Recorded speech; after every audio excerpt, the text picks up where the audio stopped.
Have you ever felt certain about a memory only to discover it never happened? You are not alone. This strange feeling has a name, the Mandela Effect. I first noticed it years ago during a conversation at a convention. We were talking about the tragic death of South African leader Nelson Mandela in prison back in the 1980s. Many of us remembered it clearly. We recalled seeing news clips. We recalled his widow's televised eulogy. But none of that ever happened. Nelson Mandela was actually released from prison.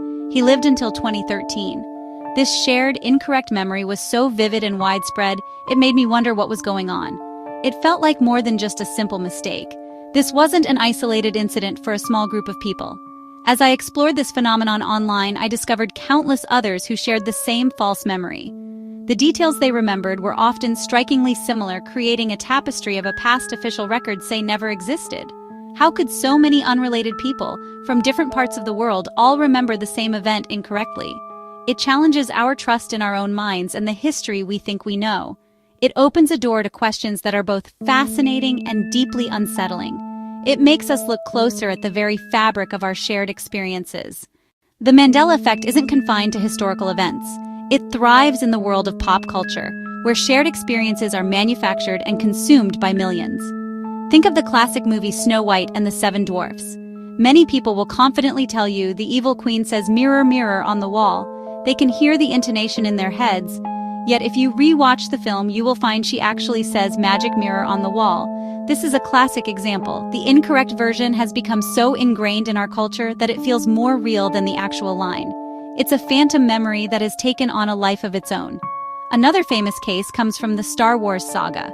A huge number of fans distinctly remember Darth Vader saying the iconic line, "Luke, I am your father."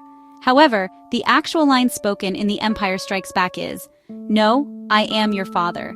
The inclusion of Luke at the beginning seems to make perfect contextual sense, which might explain why so many minds inserted it.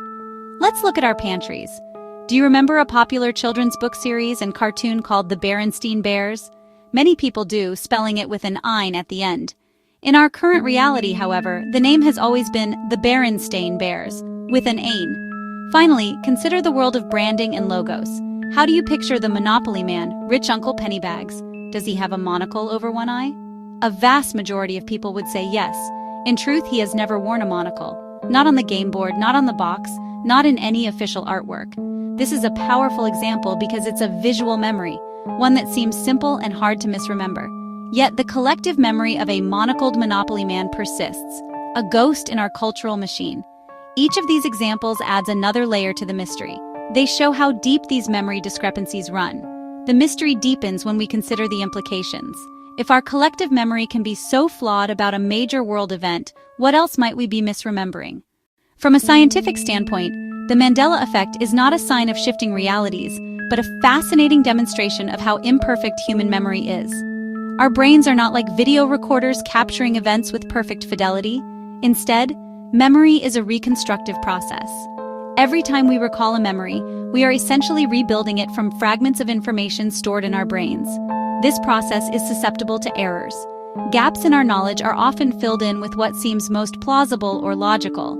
Psychologists call this process confabulation, where the brain creates false memories without any intention to deceive. It's simply trying to make sense of an incomplete picture. Another key principle at play is the misinformation effect. This occurs when our recollection of an event is altered after being exposed to misleading information. If you hear people repeatedly misquoting a movie line like, "Luke, I am your father," you might unconsciously adopt that version as your own memory. Over time, the incorrect version, reinforced by pop culture and memes, can feel more familiar than the original. The brain also loves shortcuts. It relies on schemas, mental frameworks that help us organize and interpret information efficiently. When we think of a classic, wealthy, old-fashioned gentleman like the Monopoly man, our schema might include a top hat, a cane, and a monocle. Even if the monocle was never there, our brain might add it because it fits the pattern. The Berenstain Bears example might be explained by familiarity. The "ein" suffix is far more common in names than "ein", so our brains may have defaulted to the more familiar spelling. Autocorrect and familiarity can nudge our memory in predictable ways. Ultimately, these cognitive biases and memory flaws create the perfect storm for the Mandela Effect.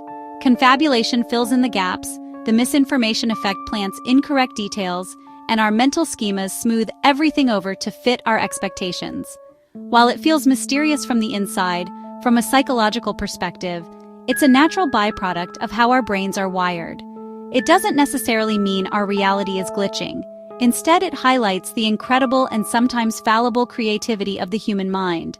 But for many, that explanation is not fully satisfying.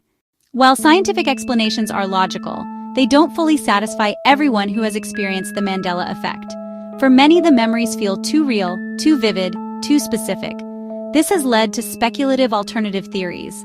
One popular idea is rooted in quantum physics, the multiverse, parallel universes, infinite alternate realities coexisting with our own.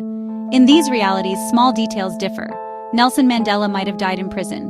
The Berenstain Bears might have been spelled with an ein. Some say the Mandela effect is evidence people shift between parallel universes. Another theory, our reality is a simulation. The Mandela effect could be a glitch in the matrix, evidence of software updates or patches to the simulation. Programmers might have changed Berenstain to Berenstain and were remembering an older version of the code. Residual memories could linger when the world is an editable digital construct. We stand at a crossroads between established science and mystery.